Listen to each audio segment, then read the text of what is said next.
धुळ्यात आचारसंहितेचं उल्लंघन, प्रचार थंडावल्यानंतरही भाजपकडून बॅनर लावून करण्यात येत आहे प्रचार.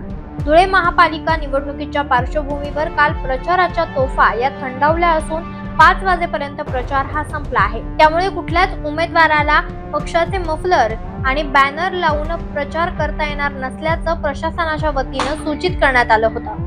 मात्र प्रचार थांबूनही प्रभाग क्रमांक 1 मधील भाजप उमेदवाराकडून आपल्या प्रचाराचे बॅनर परिसरामध्ये जैसे थे असल्याची परिस्थिती पाहायला मिळाली आहे. या बॅनरकडे मनपा निवडणूक प्रशासनाचं लक्ष नसल्याचा आरोप शिवसेना ठाकरे गटाचे उमेदवार राजेंद्र सोनार यांनी करत ज्या ठिकाणी हे बॅनर लावले होते त्या ठिकाणी जाऊन त्यांनी फेसबुक लाईव्ह करत मनपा प्रशासनाचं लक्ष वेधलंय. भाजप उमेदवाराकडून सर्रासपणे आचारसंहितेचे उल्लंघन करण्यात आले असून मनपा प्रशासनानं अद्यापपर्यंत याकडे गांभीर्यानं दखल घेतली नसून शिवसेना ठाकरे गटाचे उमेदवार राजेंद्र सोनार यांच्याकडून लेखी तक्रार देखील दाखल करण्यात आली आहे. या भाजपाचे उमेदवारांविरोधात कारवाई करण्याची मागणी त्यांनी केली आहे. दरम्यान या संदर्भात निवडणूक निर्णय अधिकारी तथा आयुक्त नितीन कापडनीस यांनी बोलताना सांगितलं की असा प्रकार ज्या ठिकाणी घडला असेल त्या ठिकाणी आमचे पथक जाऊन पंचनामा करून योग्य ती कारवाई करतील असं आश्वासन त्यांनी यावेळेस दिलंय.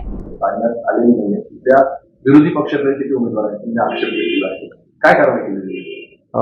काल 5:30 वाजेपर्यंत महानगरपालिका क्षेत्रातील सर्व राजकीय बॅनर्स, निवडणुकीच्या अनुषंगाने प्रदर्शित केलेले बॅनर्स काढायचे होते.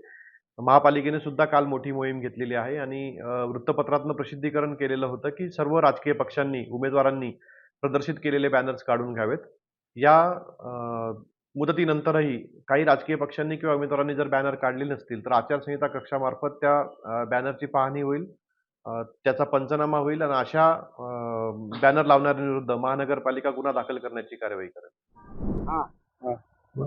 नमस्कार, मी शिवसेना उद्धव बाळासाहेब ठाकरे गटाचा उमेदवार राजेंद्र गंगाधर सोनार, व्यंगचित्रकार.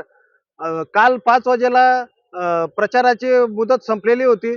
त्याच्यानंतर आज सकाळी मला पाडवी सोसायटीतून नागरिकांचे फोन आले की या ठिकाणी प्रचाराचा बॅनर अद्याप लावलेला आहे. त्या ठिकाणी जाऊन मी फेसबुक लाईव्ह केलं व आता आचारसंहिता कक्षाकडे तक्रार दाखल केलेली आहे की संबंधित भाजपच्या उमेदवारांवरती आचारसंहिता भंगाचा गुन्हा दाखल करण्यात यावा.